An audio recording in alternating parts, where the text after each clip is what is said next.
Eu sempre esqueço de colocar para gravar, para depois o pessoal que não conseguir participar ao vivo ter condições de assistir a gravação. Então, a gravação foi inicializada. Então, neste momento, eu vou voltar com a minha tela aí. A minha tela voltou aí. Sim. Então, voltando aí, como eu disse, um canal de comunicação, ele pode sofrer dois tipos de distorções, ou as distorções são classificadas em dois tipos, as distorções sistemáticas e as distorções aleatórias. As distorções sistemáticas é quando elas estão presentes no canal. Todo canal, todo meio de transmissão de dados de uma rede, ele é passível de distorções sistemáticas, porque isso já vem, às vezes, até do processo de fabricação do canal. Se é um canal que é fabricado, por exemplo, uma fibra ótica ou um par metálico, no processo de fabricação, alguns testes são trabalhados para que evite-se as distorções chamadas distorções sistemáticas. Agora, quando é um meio físico, ar, né, quando é uma radiofrequência, como que nós vamos trabalhar com essas distorções sistemáticas? Através dos equipamentos que fazem a transmissão, que no caso os equipamentos, os roteadores sem fio, né? Os access points, que a gente chama. Então, os access points, eles têm formas, na hora da transmissão, de trabalhar com as distorções chamadas distorções sistemáticas. Agora, tem as distorções que são as distorções chamadas aleatórias, que vão ocorrer sem previsão. Como assim vão ocorrer sem previsão?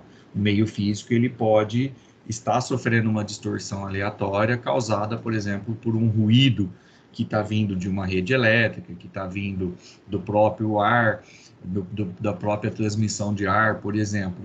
Hoje nós estamos aí, né, nós estamos com um dia um pouco mais fechado, não tão fechado como, por exemplo, às vezes poderia estar no meio de uma tempestade.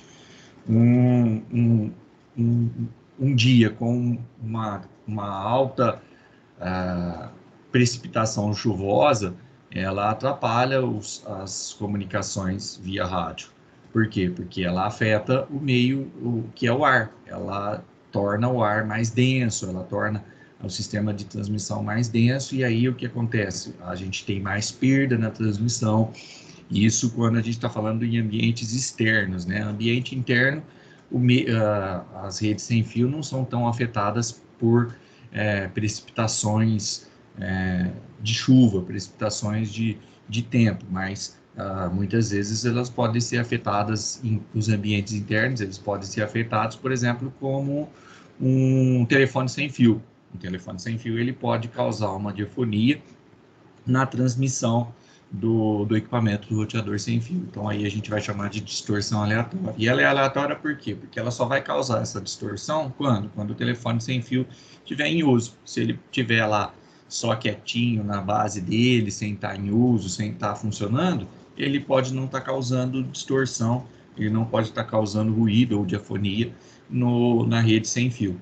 Aí, a hora que ele está em uso, ele causa. Ou, por exemplo, um outro exemplo seria o micro-ondas, o forno micro-ondas, por exemplo. Quando o forno micro-ondas está em funcionamento, ele pode causar uma interferência no equipamento, no access point, no roteador sem fio. Quando ele para de funcionar, ou quando ele não está em funcionamento, ele não cria. Então, é uma distorção aleatória. Por quê? Porque ela ocorre sem previsão. E aí, o que a gente tem? A gente tem as formas de configuração desses equipamentos para evitar esses tipos de ruídos, tá? Bom, aí no material eu vou explicar cada distorção, né? As distorções sistemáticas, que são distorção de retardo, distorção de atenuação, distorção harmônica e distorção característica. Então, a distorção de retardo, ela vai ocorrer porque num canal a fase do sinal não vai variar de forma linear com a frequência. Então, aí, isso é um estudo, tá? Na verdade, isso é só mais para uma questão de conhecimento mesmo de vocês. Então, nós temos aí a distorção de retardo, a distorção de atenuação. Em uma transmissão, pode ocorrer uma atenuação demasiada de altas ou baixas frequências, causando deformação do sinal. A atenuação ela é uma distorção que ela ocorre em todo tipo de canal. Ela é característica dos 3 tipos de canal. Ela é característica do metálico, ela é característica da fibra ótica e ela é característica do ar, da radiofrequência. Então, a atenuação, ela ocorre e o que ela faz? Ela causa uma deformação do sinal a ponto de o sinal se perder, tá? É lógico que, por exemplo, no meio físico par metálico, a atenuação vai ser maior quando quando a distância do cabo par metálico supera os 100 metros que é permitido. Na fibra ótica, nós vamos ter a atenuação numa distância um pouco maior, vai depender do tipo de fibra ótica. A fibra ótica, por exemplo, multimodo, ela sofre atenuação a partir de 2 km. A fibra ótica monomodo, que é um outro tipo de fibra ótica, ela vai sofrer atenuação hoje a partir de 50 km. Então, aí há uma diferença de distância bem grande. Então, no par metálico, 100 metros. Na fibra multimodo, 2 km, numa fibra monomodo, 50 km. Então, por quê? Porque o meio canal, ele tem a sua distorção de atenuação característica. Por isso que ela é chamada de distorção sistemática. Por quê? Porque o meio físico já tem a sua característica de atenuação, tá?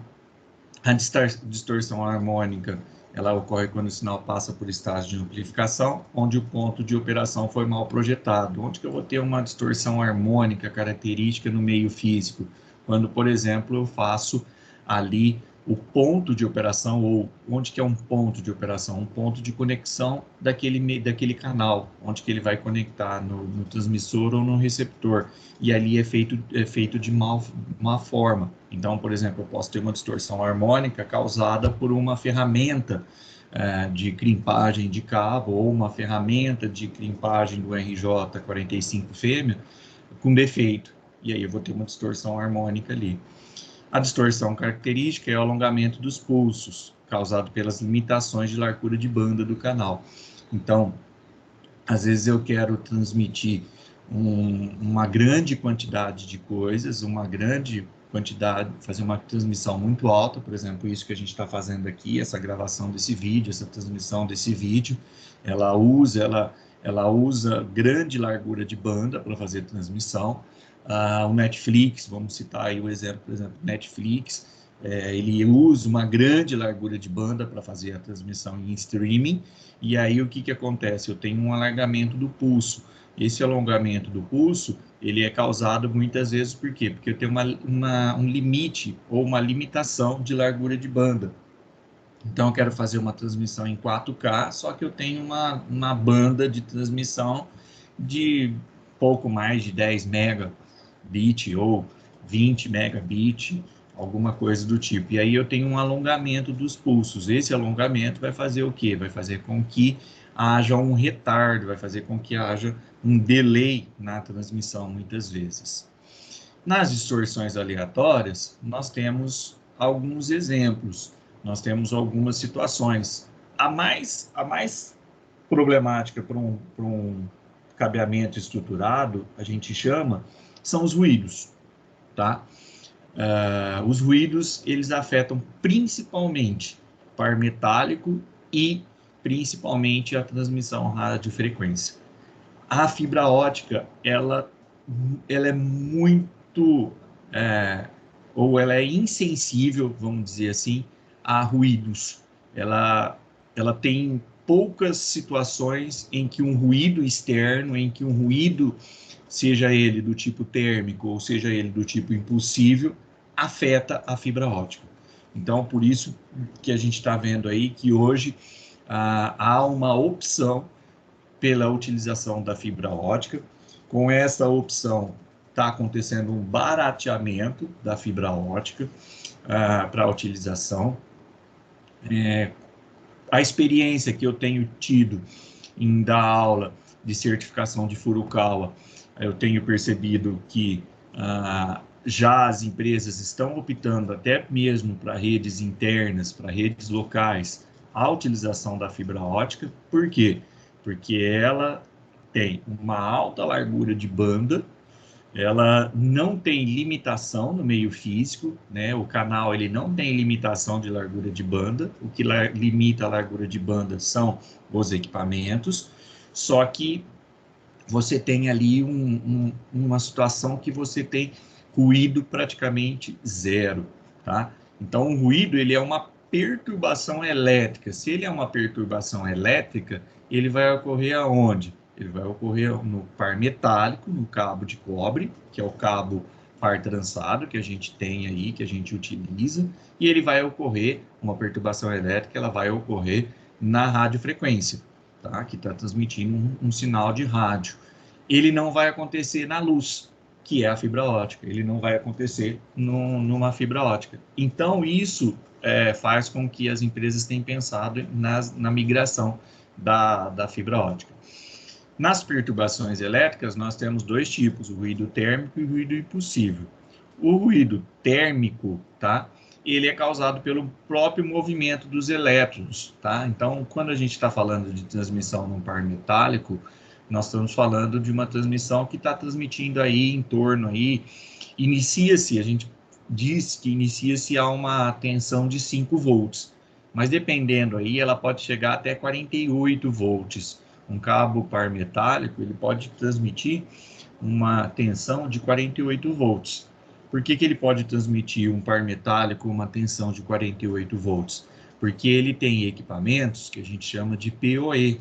PoE é um equipamento, vai estar escrito lá nele, PoE, Power over Ethernet. O que é Power over Ethernet? É um equipamento que onde que eu coloco ele não precisa de uma alimentação de energia elétrica. Por exemplo, uma câmera. Uma câmera hoje ela é do tipo Power over Ethernet, aonde que o cabo de rede, normalmente um cabo de categoria mais alta, categoria 6 ou 6A, ele manda junto com os dados, junto com a transmissão de dados, ele manda a alimentação elétrica, que pode chegar aí até 48 volts. Esses 48 volts mantém o equipamento funcionando. Então aí, quando eu tenho nesse cabo elétrico um movimento de elétrons para transmissão de dados e ao mesmo tempo para transmissão de alimentação elétrica, eu tenho um movimento térmico, tá? Esse movimento térmico faz com que aconteça um próprio ruído que é característico, tá? Ele está presente aí em todos os meios de comunicação, tá? E aí, esse ruído térmico, esse ruído ele muitas vezes ele é transmitido ou ele é sensível a outras transmissões que estão no próprio meio, tá? Então, por exemplo, o ruído térmico de um cabo par metálico, ele pode interferir no movimento térmico do outro par metálico. É por isso que quando a gente vai montar uma infraestrutura de cabeamento estruturado, por exemplo, a gente vai colocar ele na canaleta ou na eletrocalha, por exemplo, a gente vai prender esse cabeamento com velcro, que é depois eu não tenho uma imagem aqui para mostrar para vocês, mas nós vamos juntar esses cabos em formato de chicote, eu não sei se vocês já viram uma imagem dessa, depois eu tento mostrar aqui para vocês.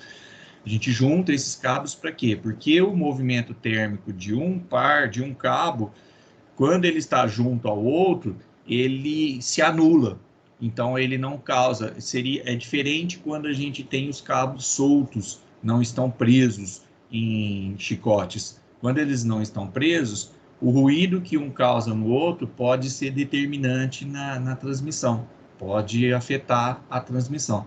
Diferente, por exemplo, quando a gente faz o acondicionamento do cabo em chicotes, aí o movimento térmico, o ruído térmico que é causado, ele é isolado, tá? O ruído impulsivo é um ruído que acontece por descargas atmosféricas, por exemplo, uma explosão solar. Explosão solar, professor, existe explosão solar? A explosão solar pode afetar um cabeamento metálico? Pode afetar um cabeamento metálico, não só um cabeamento metálico, como uma transmissão de rádio, tá? Então, ele pode afetar uma explosão solar. Quando a gente fala que a gente tem uma explosão solar, é quando a gente tem, às vezes, uma interferência do próprio movimento ou do próprio jeito, o próprio Sol está mais próximo da Terra, o próprio período do Sol está mais próximo que a Terra, acontece, por exemplo, uma explosão solar. Uma ignição de um automóvel pode causar, por exemplo, uma perturbação elétrica aleatória num cabo, tá? Uma linha de transmissão elétrica, às vezes, tem aquelas torres de alta transmissão e às vezes elas estão próximas a uma empresa, elas podem afetar o cabeamento par metálico, tá? Proximidades a motores elétricos, às vezes eu trabalhei numa empresa onde que a gente tinha muitos motores, onde que a gente tinha na parte de produção muitos equipamentos que geravam campos elétricos muito grande e geravam ruídos impulsivos muito grande. Então, na fábrica, não adiantava eu colocar cabo metálico que não ia funcionar. Eu ia ter picos, eu ia ter lentidões, eu ia ter muitos problemas na rede. Então, na fábrica, nós montamos tudo a partir de fibra ótica.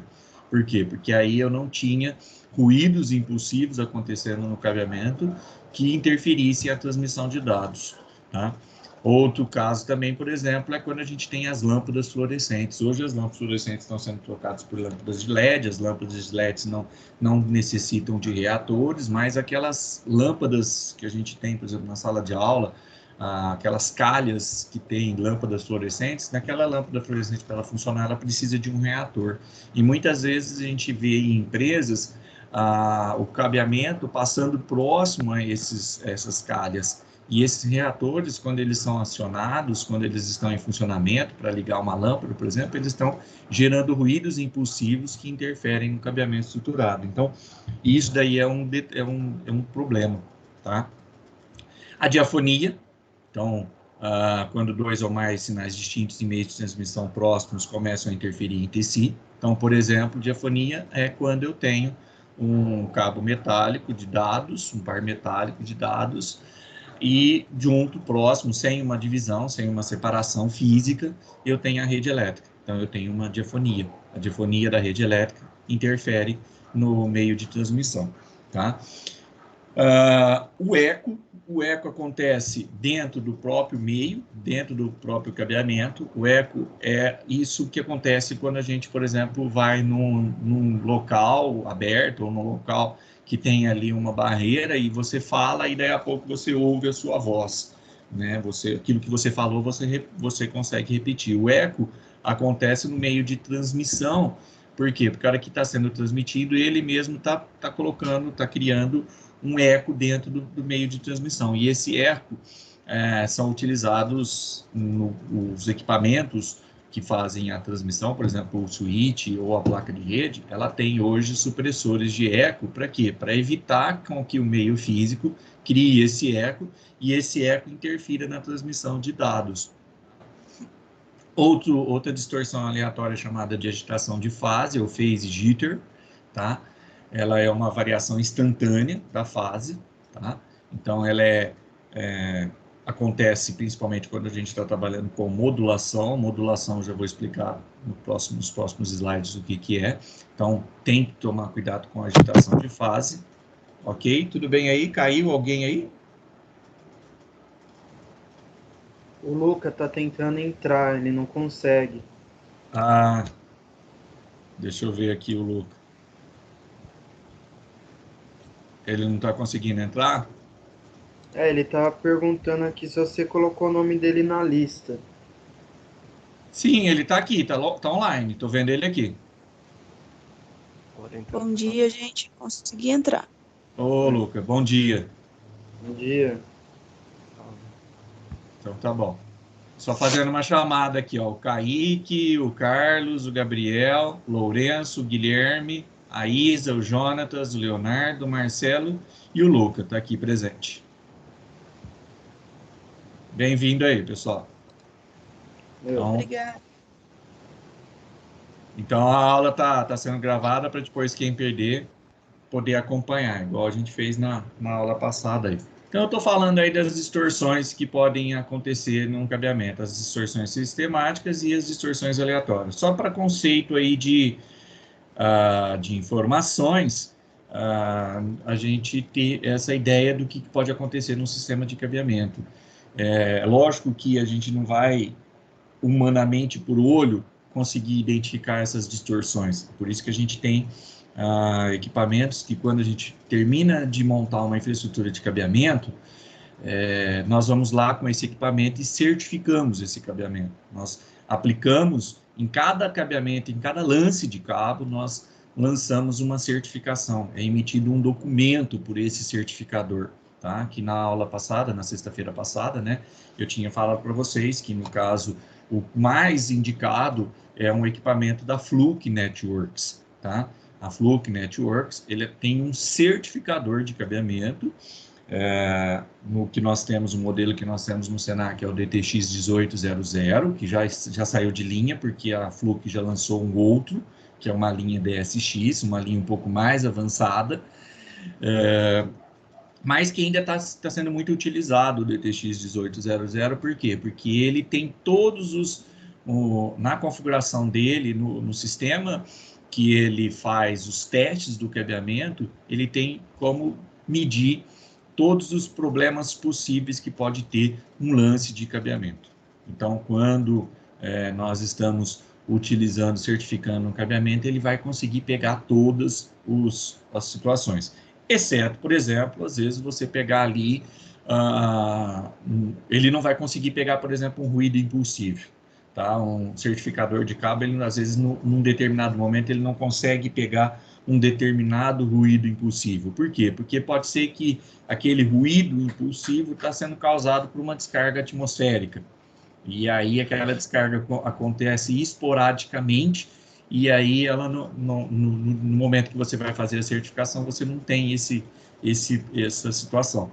Mas é claro que nós temos aí outros meios, né, às vezes, de pegar esses ruídos. Mas, voltando àquilo que eu estava te falando, as distorções, tanto aleatórias quanto sistemáticas, elas são muito bem determinadas e elas são muito bem identificadas por esses certificadores de cabeamento de rede, tá?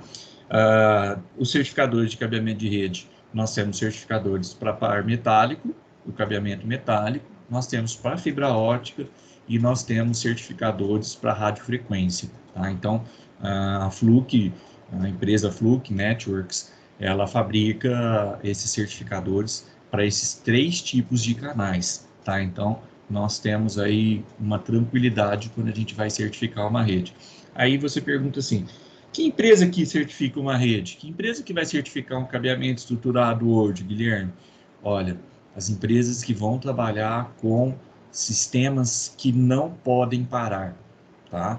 Sistemas que não podem parar, que tem... Alô? Tudo bem?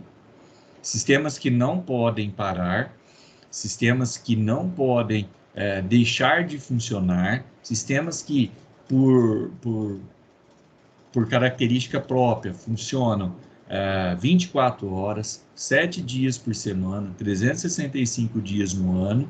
Esses sistemas, eles precisam, dentro das suas características, dentro das suas classificações, eles têm os processos de certificação de cabeamento. Por quê? Porque, como eu disse na aula passada, há estudos que determinam que 60% de um down system, de uma queda de uma rede, muitas vezes 60% dessas quedas da rede, queda de comunicação dessas redes, estão sendo causadas por sistemas de cabeamento estruturado com defeito, cabeamento estruturado com problemas de ruído, captando ruídos do meio físico,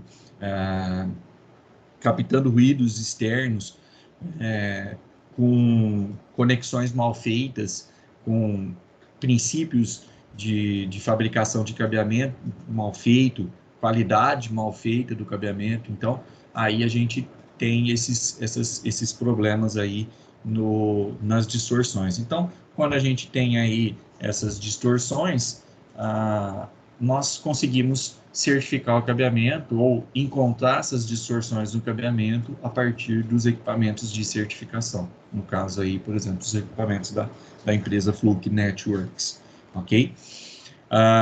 O dropout é uma distorção aleatória causada por um curto intervalo de tempo, tá? Então, normalmente um dropout é causado ali por fading. Fading seria fade em link de micro-ondas. Então, o que é um fade em link de micro-ondas? Eu tenho lá uma transmissão via Wi-Fi e eu estou tendo um esgotamento dessa transmissão. Então, eu tenho um fade.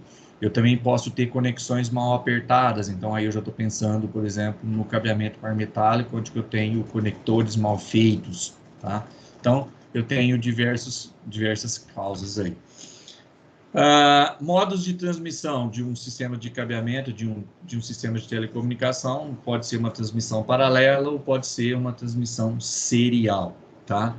A transmissão paralela é uma transmissão mais rápida, porém mais cara. Normalmente a gente encontra transmissão paralela em, por exemplo, uma impressora paralela. Então, aquela impressora que é conectada diretamente no PC, na porta paralela, naquela porta que lá na traseira do hardware a gente via ela, que era aquele conector rosinha, tá? Que era aquela conexão paralela de impressora. Nós temos uma transmissão paralela. Transmissão serial é a transmissão onde que cada bit é transmitido por vez, por meio de um mesmo canal de comunicação. É uma transmissão mais lenta, porém, ela é satisfatória porque ela é econômica. Por isso que quando a gente vai falar de transmissão, a gente fala de uma transmissão a 100 megabit, 100 milhões de bits por segundo. Por quê? Porque é uma transmissão serial, onde cada bit está sendo transmitido por vez no mesmo canal de comunicação. Diferente de uma transmissão paralela, onde eu tenho uma transmissão de bytes. Então, aí eu estou transmitindo megabyte, gigabyte, aí eu estou fazendo uma transmissão paralela. Por isso que a gente compra uma internet em megabit. Isso eu lembro nas primeiras aulas que eu falei isso para vocês lá, mostrei um cálculo para vocês. Na transmissão serial, eu posso ter dois tipos, assíncrona e síncrona, tá? A assíncrona é uma transmissão serial, bit a bit, que utiliza marcação. Então, na hora que vai ser transmitido, ele tem um bloco de dados, ou uma quantidade de informação, ele tem uma marcação de início e de fim, tá? Então, ela é uma transmissão onde que um bloco de bits tem um bit de início e tem um bit de fim, é indicado dessa forma. Na transmissão serial síncrona, o transmissor, antes de enviar uma mensagem, ele não separa por bloco, ele manda um sinal, ele manda uma permissão, ele solicita uma permissão do meio para que seja feito um ajuste de clock, um ajuste de tempo entre um transmissor e um receptor.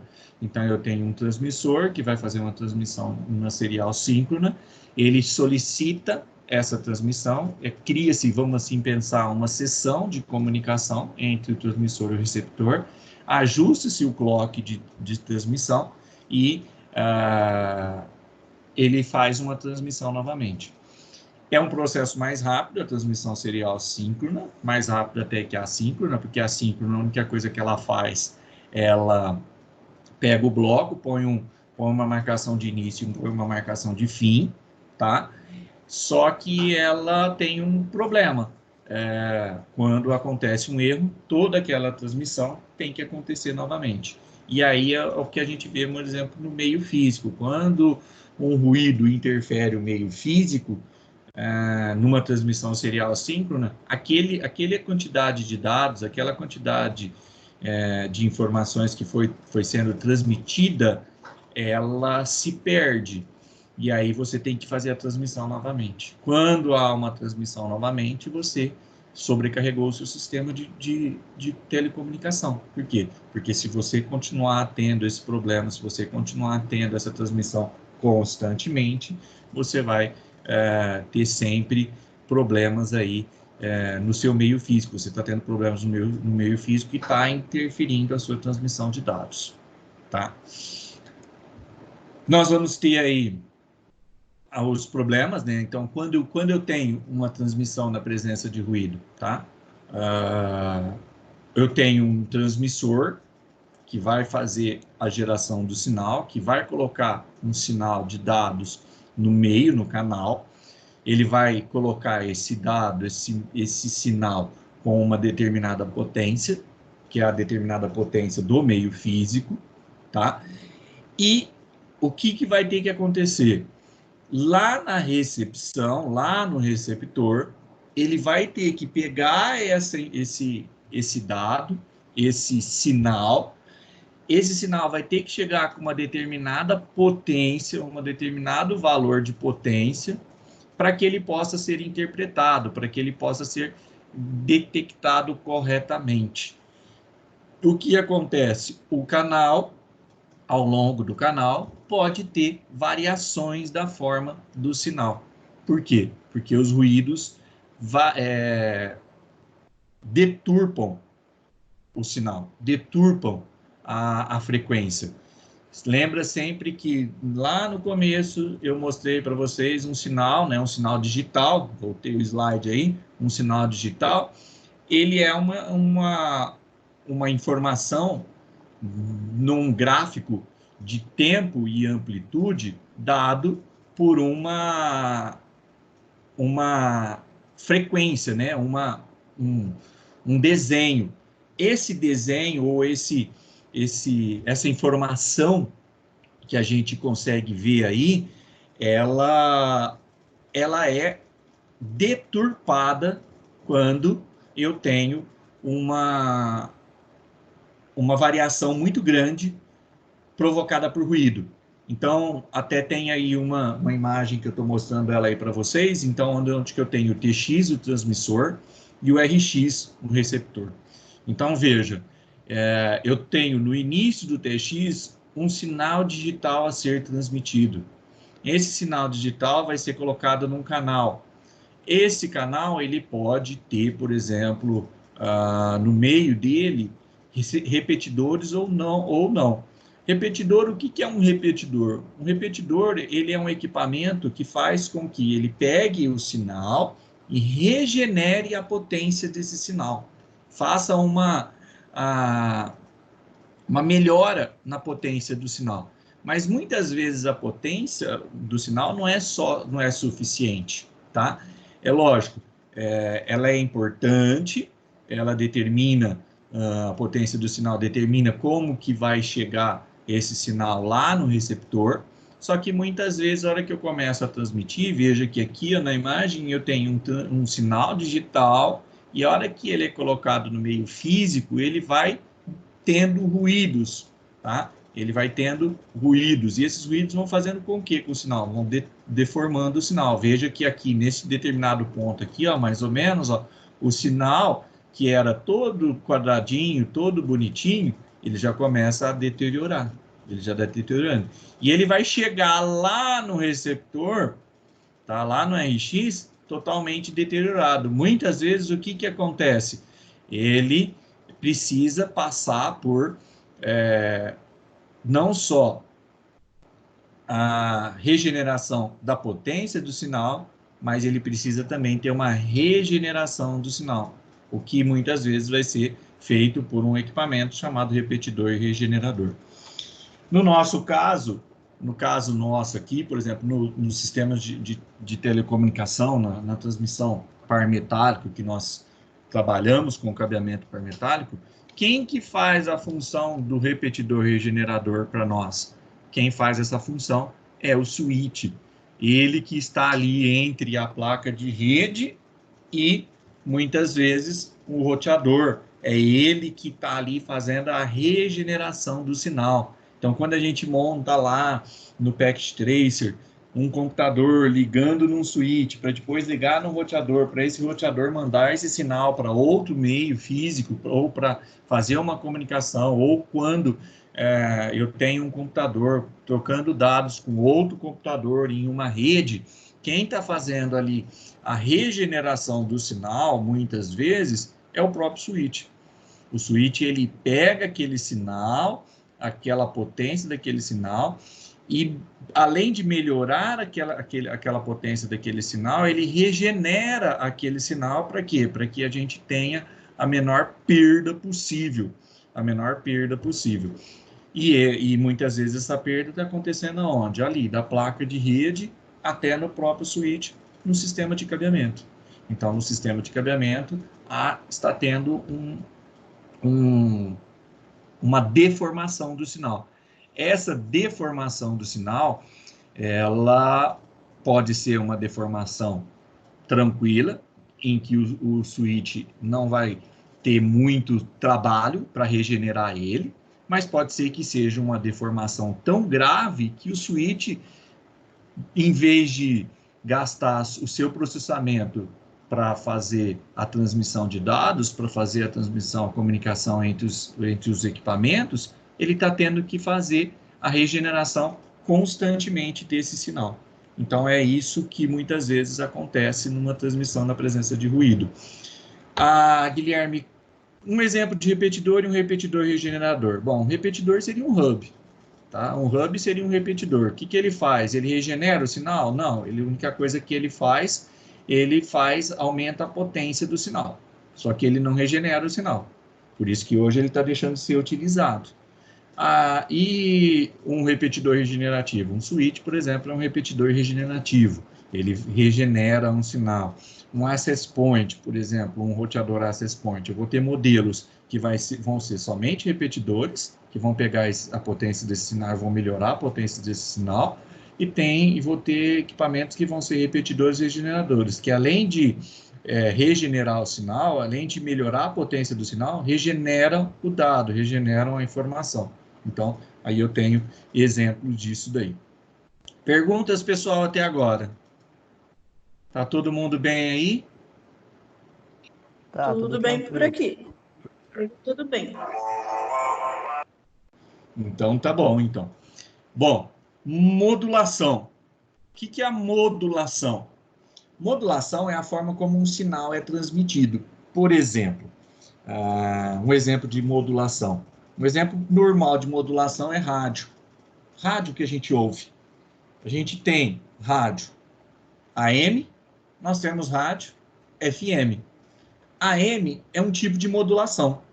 FM é outro tipo de modulação. Por quê? AM ela é uma modulação chamada modulação por amplitude. FM é uma modulação por frequência, tá? Qual que é a diferença de um e de outro? Se a gente pegar na prática mesmo, o que a gente tem? O que a gente vê na diferença, por exemplo, de uma modulação AM, de uma modulação FM, de uma modulação de amplitude para uma modulação de frequência? Na modulação de amplitude, na rádio AM, você, por exemplo, tem um alcance de busca do sinal muito maior do que da FM, tá?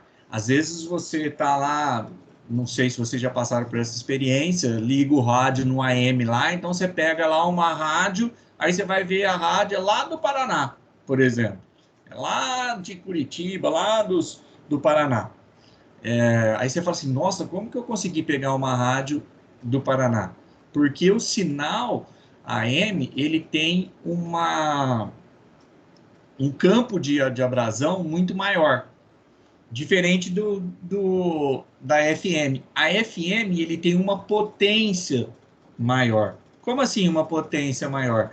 Ali onde que ele está, a região onde que ele está, ele tem uma transmissão mais forte, diferente da AM.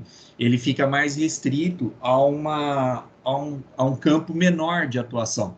Então, às vezes, a gente vai pegar rádios FM próximas a nós, diferente da AM, que a gente pode pegar rádios AM mais longe nossa. Então, a AM, ela é por amplitude.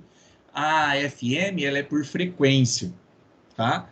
Então, nós temos aí esse processo de modulação. Se eu olhar aí, os tipos de modulação que nós temos dois tipos baseados nas portadoras. As portadoras, elas são os tipos que são feitos nos dados. Os dados, na hora da transmissão, eles podem utilizar uma portadora do tipo senoidal ou uma portadora do tipo trem de pulso, tá? A senoidal, ela modifica a amplitude, a frequência e a fase, que são as partes de uma onda portadora.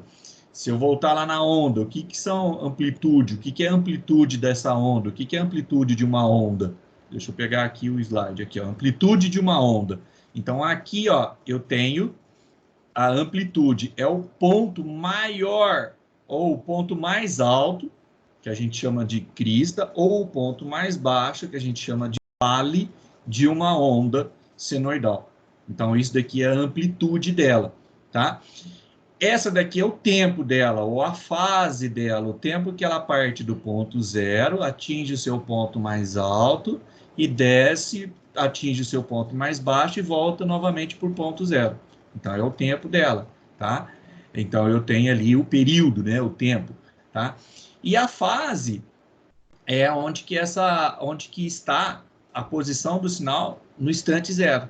Então, no instante zero, qual que é a posição desse sinal? Qual que é o valor desse sinal? Então, como a gente tem aí uma onda portadora caracterizada por essas três variáveis, amplitude, frequência e fase, tá?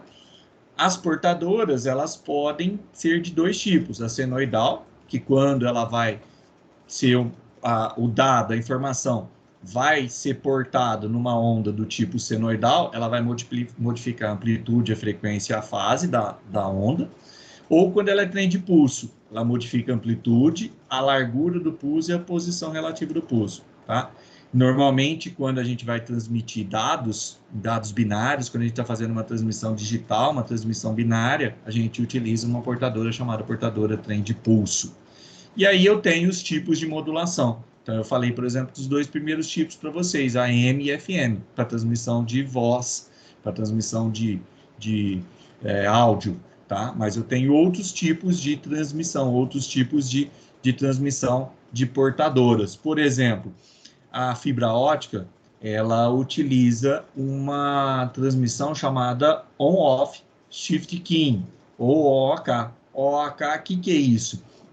Quando eu vou fazer uma análise de uma fibra ótica, do sinal que está sendo transmitido de luz de uma fibra ótica, eu tenho esse tipo de modulação aqui, OOK.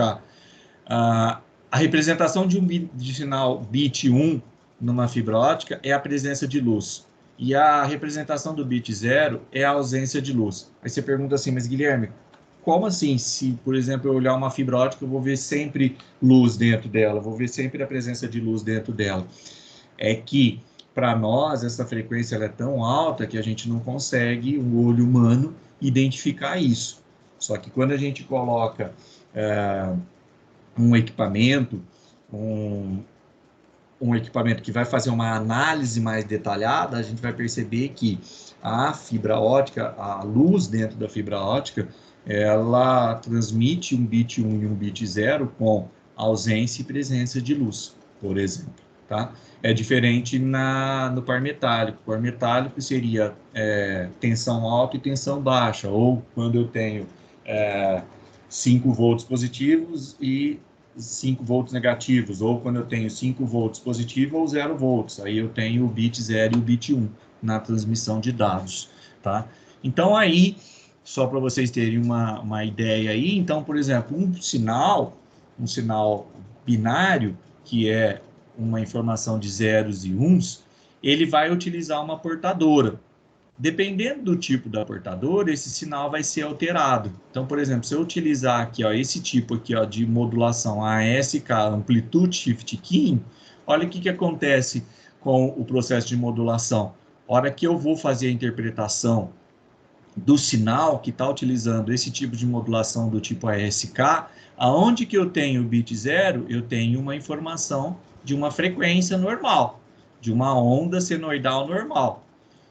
Hora que eu tenho bit 1, ou perdão, hora que eu tenho bit 0, eu não tenho mais informação. Eu tenho, parece que é igual quando a gente está aquele equipamento de coração, né? Quando o coração está batendo, ele está dando um sinal. Quando ele para de bater, ele fica quietinho.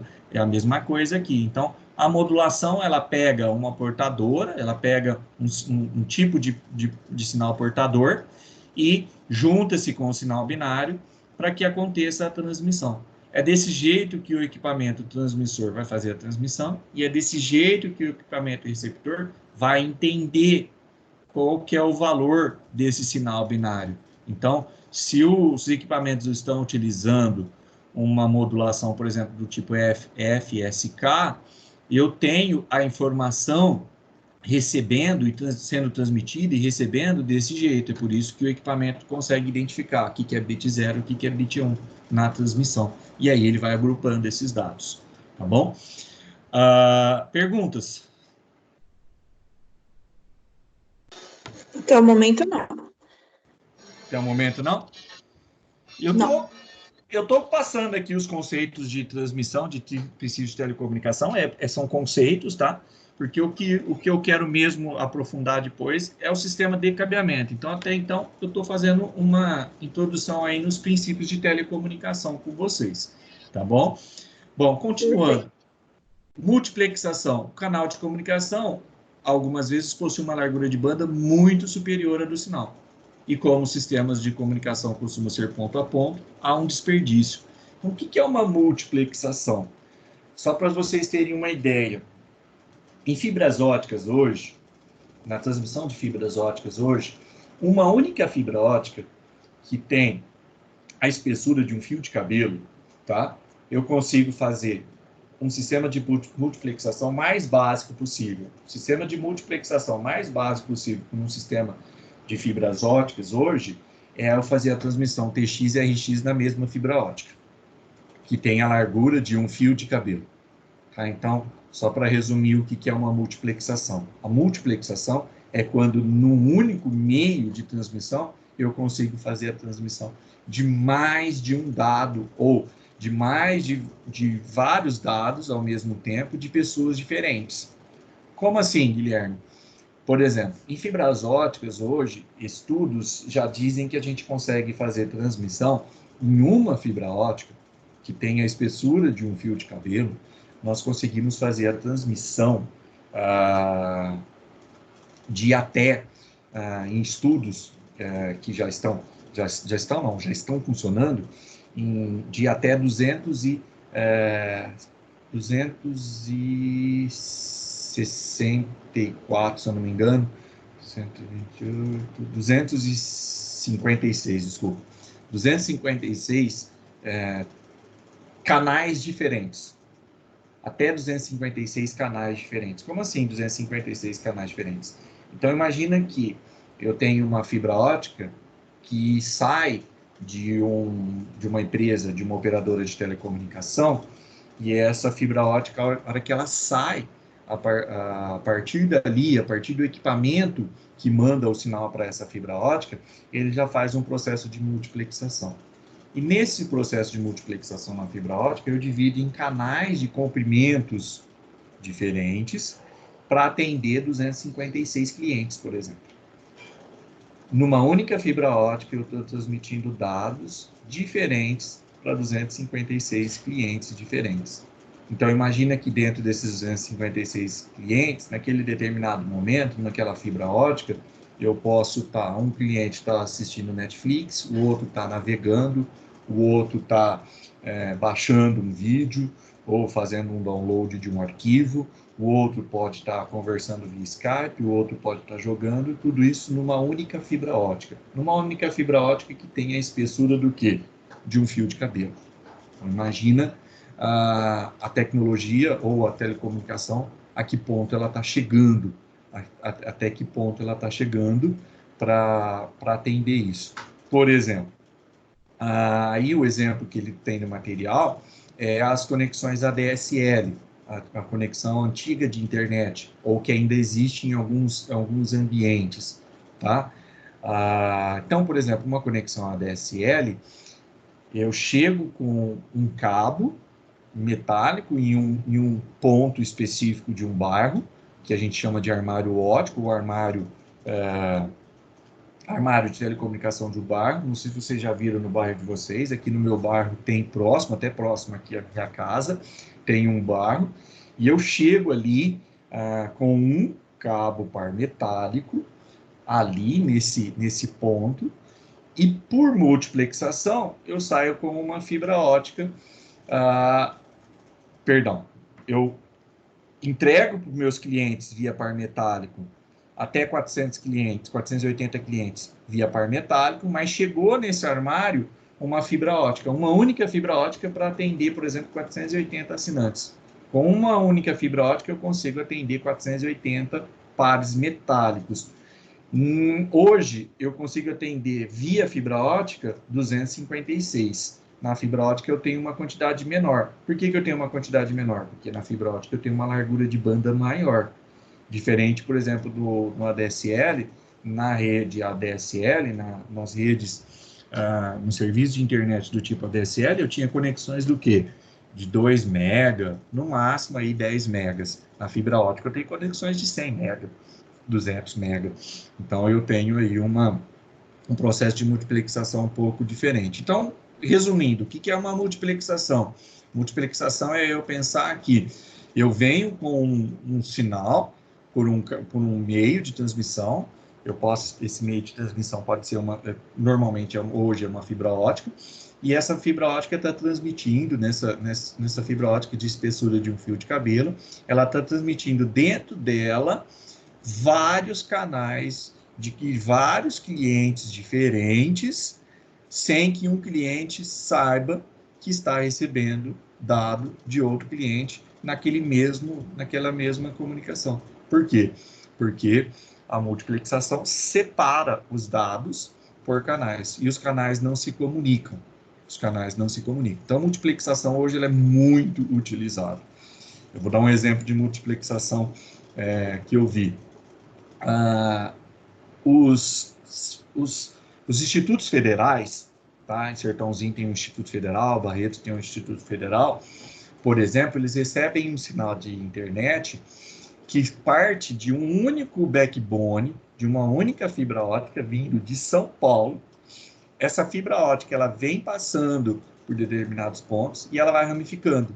Então, por exemplo, essa fibra ótica passa em Campinas ela já deixa ali alguns canais específicos para os institutos federais que estão em Campinas. Depois ele vem vindo para o interior. Eu não sei quais outras cidades, eu não lembro aqui de cabeça, mas eu lembro que Araraquara passa essa fibra ótica, deixa mais alguns canais. Depois passa Sertãozinho, deixa outros canais. Depois Sertãozinho chega em Barretos, deixa outros canais. E vai continuando o seu processo. Isso quer dizer o quê? Isso quer dizer que o Instituto Federal ele tem um equipamento lá em São Paulo, ligado, uma fibra ótica que parte desse equipamento, e esse equipamento, por multiplexação, ele vai deixando canais diferentes em cada um dos pontos onde que ele vai passando, e esses canais de comunicação são vindos todos por luz na fibra ótica. Então, isso é um avanço. Por que é um avanço? Porque se eu fosse pensar num par metálico, cada cliente que eu vou atender, ou cada ponto de rede que eu vou atender no par metálico, eu preciso de um par metálico. Então, por exemplo, se vocês olham lá na sala, a sala tem lá 29 computadores naquela sala de aula nossa. 29 computadores. Eu tenho 29 cabos par metálico saindo do switch. Eu preciso de dois switches de 24 portas. Se eu uso um processo de multiplexação, eu preciso de uma porta de um equipamento, e essa porta sai com uma fibra ótica, e essa fibra ótica vai fazendo multiplexação, vai fazendo a divisão, vai fazendo a splitagem dessa fibra ótica, e atenderia ali os 24 equipamentos numa única fibra ótica. Numa única fibra ótica. Qual que é a espessura dessa fibra ótica? Essa espessura dessa fibra ótica é de um fio de cabelo. É claro que no layout da sala de aula ali, eu não conseguiria atender com uma única fibra ótica. Por quê? Porque eu tenho um layout ali que eu tenho máquinas em fileiras separadas. Então, aí eu precisaria ali, no mínimo, ter pelo menos ali 4 cabos de fibra ótica ali, tá? Saindo do equipamento principal, que no caso seria substituído pelo switch.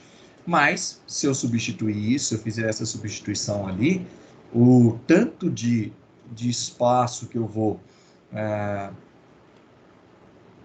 liberar no sistema que está recebendo o cabeamento estruturado, na eletrocalha ali, na canaleta, e até mesmo a quantidade de cabos que eu não vou precisar mais utilizar é muito grande. Então, por isso que a gente usa, hoje também tem os processos de multiplexação.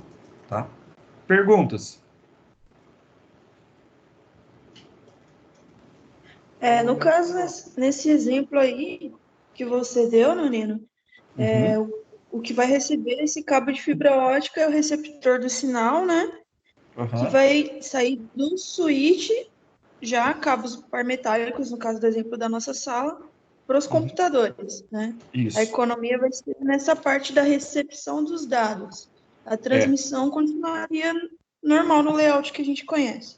Sim, o que acontece? Quando a gente está, por exemplo, trabalhando com multiplexação, em específico em fibra óticas, eu já não tenho mais switch, tá? Eu não preciso mais do switch. O switch, ele é um equipamento que deixa de existir. Ele vai deixar de existir, Guilherme? Vai deixar de existir. Por quê? Porque quando a gente trata de fibra ótica, quando a gente trata de cabeamento de fibra ótica, e principalmente pensando em multiplexação, que eu vou ter vários canais de transmissão em uma única fibra ótica, essa fibra ótica ela sai de um ponto central, que é um equipamento central, que a gente chama, que tem um nome de OLT. OLT. Tá? OLT é um equipamento, a partir desse equipamento que sai a fibra ótica. E essa fibra ótica chegaria aonde? Chegaria ali nas mesas nossas ali, num equipamento que a gente vai chamar de ONT. O ONT é um equipamento que vai receber essa fibra ótica e vai entregar esse serviço para as máquinas, para as placas de rede das máquinas. Tá? Com isso, eu arranco toda essa parte de equipamentos que precisam de energia elétrica. Quais equipamentos precisam de energia elétrica? O switch é um equipamento que ele precisa de energia elétrica. Então, aí eu vou ter redes que a gente chama redes passivas. Por que passivas? Porque elas não precisam de alimentação elétrica.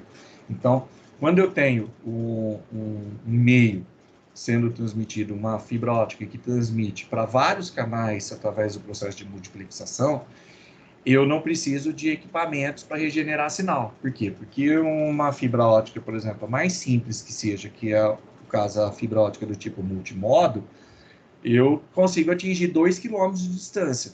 Se eu pegar 2 km de distância, eu partir da sala principal ali do Senac, que é a sala de equipamentos, pensando ali na sala de equipamentos do Senac, que fica ali do lado da recepção, do lado do atendimento ao aluno, eu consigo atingir todas as salas ali do Senac com uma fibra ótica a partir desse ponto. O que é diferente do cabo par metálico. No cabo par metálico, eu tenho uma distância máxima de 100 metros. Então, a hora que eu saio ali da sala de equipamentos do Senac para atingir, por exemplo, uma sala de aula ou para atingir um laboratório, se essa distância for superior a 100 metros, o que eu vou ter que ter entre um equipamento e outro, dentro dessa distância de 100 metros, eu tenho que ter 2 equipamentos. Então, eu tenho que ter um switch na sala de equipamentos e eu tenho que ter um switch na sala de aula, que é o que a gente tem lá. Por quê? Porque o switch ele faz o processo de regeneração do sinal. Então, ele faz a regeneração do sinal elétrico, da potência do sinal elétrico. A fibra ótica, se eu utilizar uma fibra ótica do tipo multimodo, eu consigo atingir 2 km. Então, eu não preciso de um equipamento de regeneração. Por isso que aí a gente fala que ela é uma rede ótica passiva. No caso do processo de multiplexação, aquele armário lá da sala, onde eu tenho os switches, eu não preciso dele. Na verdade, eu vou ter aquele armário para quê? Para acondicionar a fibra ótica, para proteger a fibra ótica, porque ela é mais sensível a ela é mais sensível, por exemplo, o cabo metálico, às vezes eu posso movimentar ele diferente, às vezes, da fibra ótica. Dependendo do tipo de movimentação que eu fizer na fibra ótica, eu quebro o vidro interno dela. E aí ela para de transmitir o sinal. Mas eu tenho como chegar ali sem a necessidade de alimentação elétrica. Por quê? Porque a fibra ótica chega num equipamento, chega num equipamento do tipo que a gente chama de ONT, ONU, e ela mesmo faz a transmissão para as máquinas. As máquinas recebem o sinal de luz e interpretam esse dado.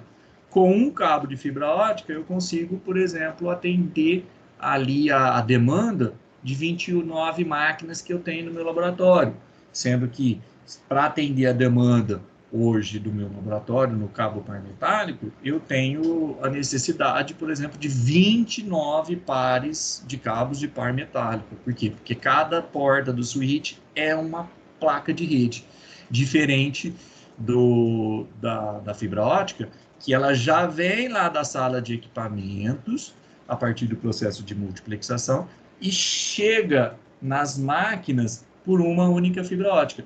Quem está controlando o canal é o equipamento que está lá na sala de equipamentos do Senac.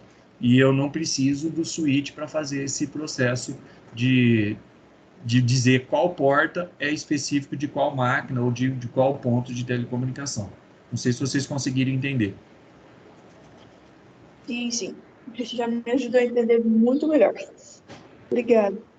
Por nada. Então, aí a gente tem os processos de multiplexação, tá? Então, multiplexação também é um processo muito utilizado nas telecomunicações, onde que a gente vai fazer a transmissão de vários sinais, de vários canais, dividindo o meio de transmissão, fazendo a divisão do meio de transmissão por um processo de multiplexação. Esse processo de multiplexação ele pode ser por tempo, ele pode ser por frequência, ou ele pode ser por comprimento de onda. Por exemplo, na fibra ótica, a gente utiliza por comprimento de onda, que é o chamado WDM.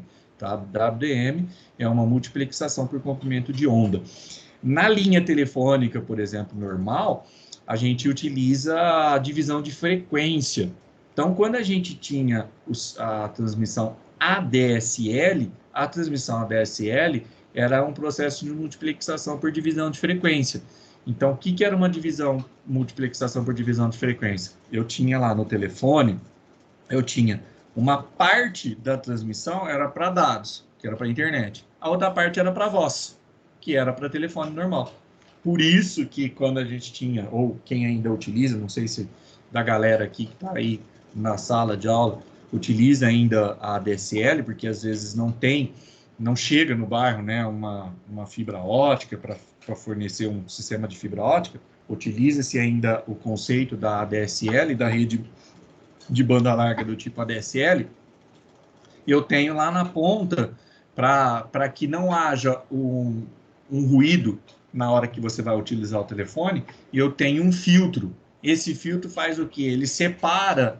Esse filtro, o que ele está fazendo? Ele está separando o que é voz do que é dados. E aí ele só manda a gente só usa o filtro onde que a gente tem o telefone para falar. Onde que a gente tem o telefone. Por quê? Porque aí ele separa esse ruído do que é causado pela transmissão de dados, que a transmissão de dados causa um ruído, e esse ruído é perceptível no ouvido, tá? Quando a gente está com o telefone, quando a gente liga o telefone, ele é perceptível. Por isso que eu tenho esse filtro. Para quê? Para que o filtro, para que esse equipamentinho, essa pecinha que a gente coloca normalmente, esse filtro na ADSL, separa lá o ruído dos dados e só deixa o canal de voz para a gente falar. E a gente não precisa fazer isso na conexão, quando a gente vai conectar lá o modemzinho para fazer a conexão, ou o roteador sem fio, para a gente fazer a transmissão de dados. Por quê? Porque os dados, ele já sabe qual que é o canal que ele vai transmitir. Então, aí eu tenho uma multiplexação no DSL, chamada multiplexação por divisão de frequência. E eu tenho também a multiplexação por divisão de tempo, ou TDM, tá? Normalmente, a multiplexação por divisão de tempo já é utilizado no par metálico, tá? Então, a gente faz a transmissão de dados em quadros. Então, isso a gente já acontece na transmissão de dados de par metálico, tá? Só para vocês terem uma ideia aí, ó, no processo de multiplexação, quando eu tenho uma multiplexação de um sistema de telecomunicação, que é o TDM ali, ó, uma multiplexação por divisão de tempo, a partir de um canal, uma transmissão de dados lá, né, um meio de transmissão ou um ponto de um determinado cliente, eu posso agrupar 30 canais em um determinado ponto. 30 canais são agrupados depois por um nível acima, que é o nível E2, onde que eu tenho uma velocidade lá de 2 mega cada um desses canais. Então, veja, eu tenho 4 canais de 2 mega, um total de 8 mega. Desses 8 megas, cada um desses canais de 2 mega, eu consigo atender 30 canais. Então, um operador de telecomunicação, quando ela utiliza um processo de multiplexação por tempo, que é o TDM, eu tenho ali a transmissão de 30 canais. Aí eu venho, vou afunilando isso, vou chegando esse canal. A hora que eu chego lá na operadora, a operadora, ela está lá no E4, lá no princípio do E4, ela está com uma transmissão de 140 mega, mais ou menos, aqui, ó. 140 megas aqui. Desses 140 megas, ela foi dividindo isso até atender os canais lá dos seus clientes em pouco mais de 2 mega cada canal. Então, isso faz com que os processos de multiplexação por divisão de tempo, tá? Esse é o por divisão de tempo. Eu vou parar por aqui hoje, mas quais são as entidades principais que a gente tem aí de padronização? Quem padronizou tudo isso que a gente viu até hoje? Ou quem padroniza isso até hoje? Quais são as entidades principais? Eu já devo ter falado isso em redes, mas em cabeamento também. As principais entidades de padronização na área de redes de computadores e na área de cabeamento de computadores são essas: a I2T, a ISO, a I3E, a IETF, a EIA, a TIA e a ABNT, tá? Então, por exemplo, fibra ótica, a principal empresa de padronização dos meios de transmissão que utiliza fibra ótica é a I2T, International Telecommunication Union, _telecommunication. Então, ela cria normas, ela cria padrões específicos para a área de fibra ótica, para a transmissão de dados via fibra ótica, por exemplo. Na parte de par metálico, as principais entidades de padronização é a EIA junto com a TIA. Então, normalmente a gente vai ver lá o termo EIA, EIA/TIA, EIA/TIA. As duas organizações, as duas entidades de padronizações principais na área de cabeamento estruturado. Mas também no Brasil nós temos a ABNT. A ABNT também segue normalmente a ISO. A ISO também tem as normas de padronização de sistemas de cabeamento estruturado. Então, cada uma dessas empresas criou normas, criou regras, criou padrões para cabeamentos estruturados. Por exemplo, a ISO, ela tem a norma 11.801, a norma 11.801 para sistemas de cabeamento. Professor, eu tenho que ler isso daí? Não é obrigatório, não é necessário você ler isso daí, mas é importante você saber. Você já leu, professor, tudo isso? Não li, porque é uma norma muito grande, muito extensa, mas já fui buscar conhecimento daquilo que diz a norma 11.801. Por quê? Porque a norma 11.801, ela baseou-se para a BNT fazer a norma dela, 14.765. A BNT fez uma norma de cabeamento estruturado para utilizar, que foi baseada na norma 11.801. Aí você pergunta assim, tá, e por que a BNT fez a norma dela? Por exemplo, se você for prestar um serviço hoje numa empresa do governo, numa empresa governamental, o que vai acontecer? Eles vão exigir que você siga as normas da ABNT, as normas de cabeamento estruturado da ABNT. As normas de cabeamento estruturado da ABNT estão baseadas em qual norma? A norma 11.801 da ISO. Aí, por que ela não se baseou na norma da EIA, da EIA/TIA? A ISO é um padrão de normas que ele é muito aplicado na Europa, ele é muito aplicado na Ásia, tá? Enquanto que a EIA/TIA são as normas que são muito aplicadas no continente americano, na América do Norte, na América Central e na América do Sul.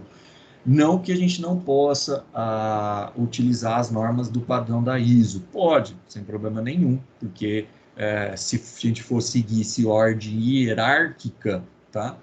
Primeiro viria a ISO, depois viria a EIA/TIA, e depois a BNT, por último a BNT. Mas, normalmente, a gente segue no contexto geral das redes, a gente segue as normas baseadas na EIA/TIA, tá? O cabeamento estruturado hoje, as normas do cabeamento estruturado baseadas na norma EIA/TIA, é a norma 568C. 568C são as normas específicas do cabeamento estruturado. Eu não sei se eu coloquei aqui, mas acho que eu não coloquei. Deixa eu ver. Não coloquei, mas deve estar no próximo slide aí. Nos próximos slides aí deve estar as normas de cabeamento estruturado. Perguntas, pessoal? Eu acho que eu já falei bastante hoje. Bom dia, professor. Bom dia a todos. Só voltou a internet, tá? Mas Oi? eu vou ver o restante da gravação. É Marques falando. Fala, Marques. Bom dia. Bom dia. Seja bem-vindo, Marques. Seja bem-vindo. Obrigado, doutor. Obrigado. Eu vou ouvir o anterior que foi gravado. Ah, sim. Depois eu vou disponibilizar. Obrigado. Quando eu falo para os meus alunos que cabeamento estruturado, o que primeiro, né, até meio que naquela brincadeira, aqueles memes que tem, o que eu penso de cabeamento estruturado, o que realmente é cabeamento estruturado, o que eu estou vendo de cabeamento estruturado e tal. Quando a gente fala de cabeamento estruturado, às vezes as pessoas pensam assim, nossa, eu vou aprender a crimpar o cabo, ou eu vou aprender a fazer uma conectorização. Isso é parte bem importante de cabeamento estruturado. Só que em cabeamento estruturado, às vezes a gente tem muito mais teoria do que prática. É lógico que a prática ela é fruto da teoria, do contexto teórico da situação. Mas muitas vezes a gente tem muito mais conhecimento teórico na área de cabeamento do que prático. Por quê? Porque fazer a conectorização de um cabo, fazer a conectorização ou fazer o lançamento de um cabo, ele exige os conhecimentos teóricos. Ele exige diversos conhecimentos teóricos que a gente vai até ainda ver mais para frente aí, que está aí nesse material. Então, quando a gente fala que a gente está trabalhando com cabeamento, ou quando eu vim aqui agora, falei alguma coisa, vocês viram que a gente ficou aí quase uma hora conversando e praticamente eu fiquei só na teoria, né? Nem mesmo porque não tem nem como fazer uma prática por aqui. Por quê? Porque o contexto teórico de cabeamento estruturado, ele é algo muito mais importante do que, às vezes, o contexto prático. Porque, na prática, se eu não tiver esse contexto teórico todo, eu, às vezes, não consigo entender os problemas que eu estou passando na minha rede. Os problemas que um cabeamento estruturado de maior qualidade ou de mal organizado está fazendo na minha rede. Então, parece muito conhecimento teórico, mas cabeamento estruturado é isso mesmo. Por que eu afirmo que é isso mesmo? Só para vocês terem uma ideia, a certificação de cabeamento estruturado, por exemplo, da Furukawa, eu tenho um curso que é 40 horas, nessas 40 horas, ele é pura teoria, ele não tem uma prática. Ele tem 40 horas de teoria, são 5 sábados de 8 horas, somente teoria, não tem uma prática. É uma das certificações de cabeamento estruturado que normalmente empresas colocam os seus funcionários, os seus colaboradores para fazer. Por quê? Porque é muita teoria, é muito conhecimento teórico. Esse material que eu peguei para vocês aí é um resumo de, às vezes, do contexto de teoria de um cabeamento estruturado. Bom, pergunta, gente?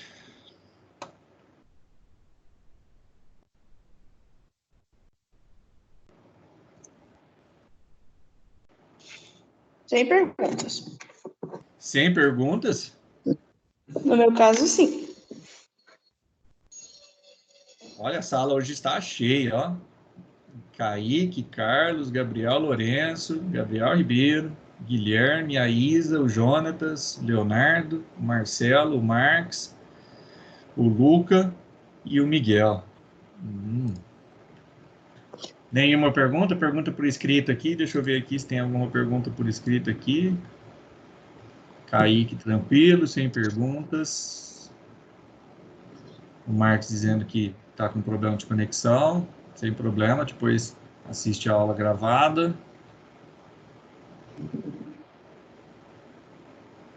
A Isa, por enquanto, tranquilo.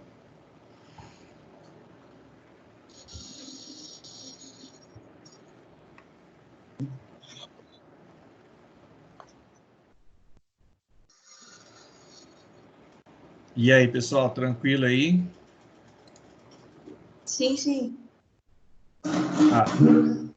Sim. Como eu falei no começo, eu daqui a pouco, 10h30, até vou encerrar daqui a pouco a nossa reunião aqui, nossa aulinha aqui.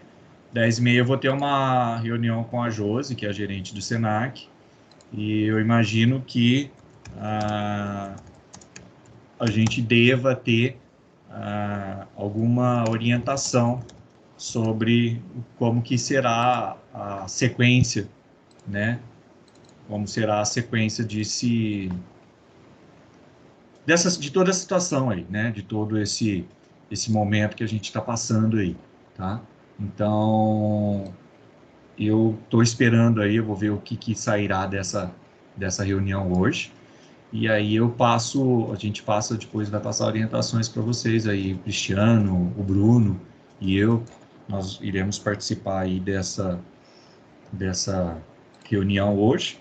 E aí, com isso, a gente vai depois passar orientações exatamente do que vai sair disso, dessa reunião, quando que a gente vai voltar, que dia que está programado a volta, e se vai ficar mais quanto tempo em casa, mesmo porque também tudo isso vai ser definido não pela gerente, né, mas sim pelo Senac, e o Senac obedecendo tudo aquilo que o Ministério da Saúde vai dizer, tá, em relação a isso. Mas a gente posiciona vocês aí em relação a isso. Mas podemos marcar amanhã de novo esse horário, 9 horas, como se fosse aula normal? Beleza. Pode ser. Pode ser, para a gente Sim. continuar. Tudo bem. Sim, Pode. tranquilo. Para a gente continuando vendo aí o conceito de cabeamento. Perfeito. Porque agora eu vou entrar numa fala um pouco mais voltada mesmo ao subsistema de cabeamento. Aí vocês vão ver que, vocês vão entender um pouquinho mais o que é a parte prática de um sistema de cabeamento, tá? Então aí eu vou estar falando um pouquinho sobre o sistema de cabeamento em si, o que compõe um sistema de cabeamento, como que a gente monta os arranjos físicos de conexão de um sistema de cabeamento, que vai estar aí no material de vocês aí, como que a gente chama as áreas, né, como que o cabeamento denomina as áreas de um sistema de cabeamento, tá? E aí a gente vai conversando sobre isso. A Isa perguntou, professor, que dias você dará aula?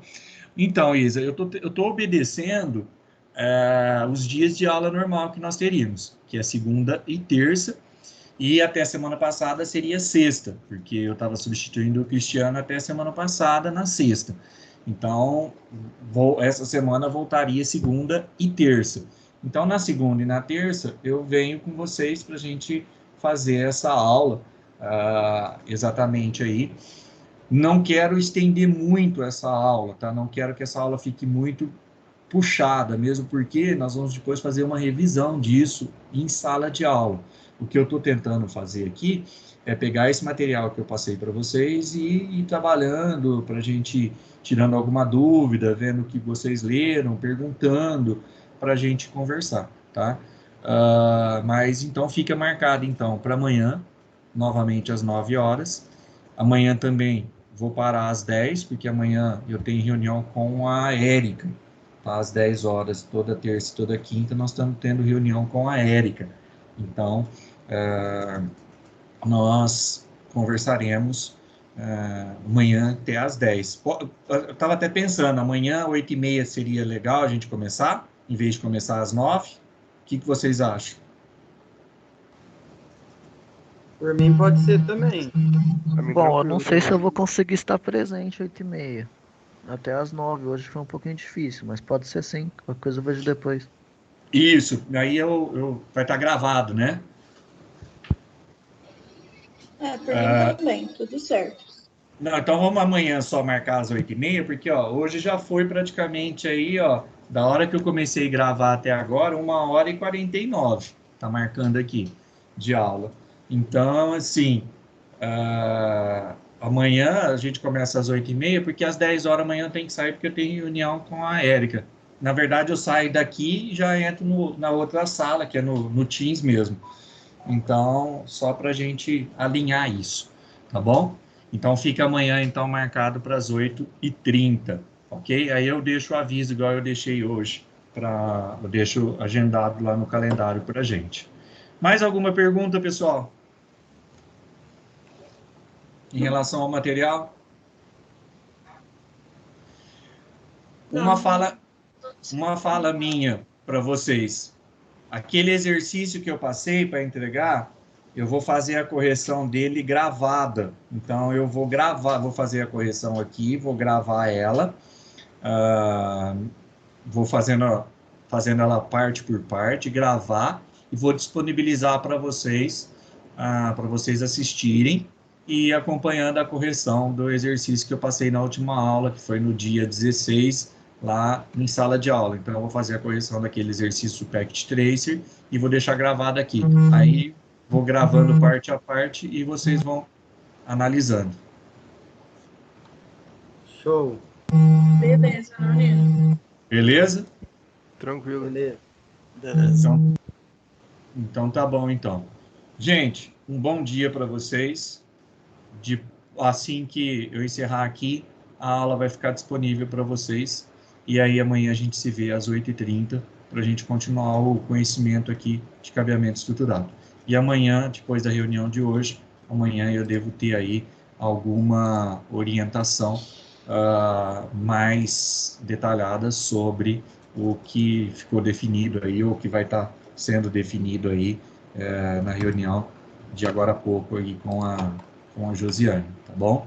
Então, um abraço a vocês, uma boa segunda-feira para vocês e nos vemos aí amanhã novamente aqui nesse bate-local. Tem até o Batman aqui, né?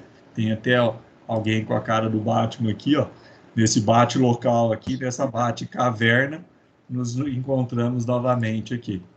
Beleza? Um abraço a todos vocês aí. E Igualmente, uma boa semana. uma boa semana aí para iniciando. E se tiverem alguma dúvida, se tiver alguma dúvida, alguma pergunta, pode colocar no chat aí do Teams que depois eu respondo, tá bom? Um abraço a vocês. Vou sair daqui e vou entrar em outra reunião. Tranquilo. Valeu, Nonino. Tudo de bom. Tchau, Tudo de bom tchau. para vocês. Até amanhã. Tchau, tchau. Valeu. Falou.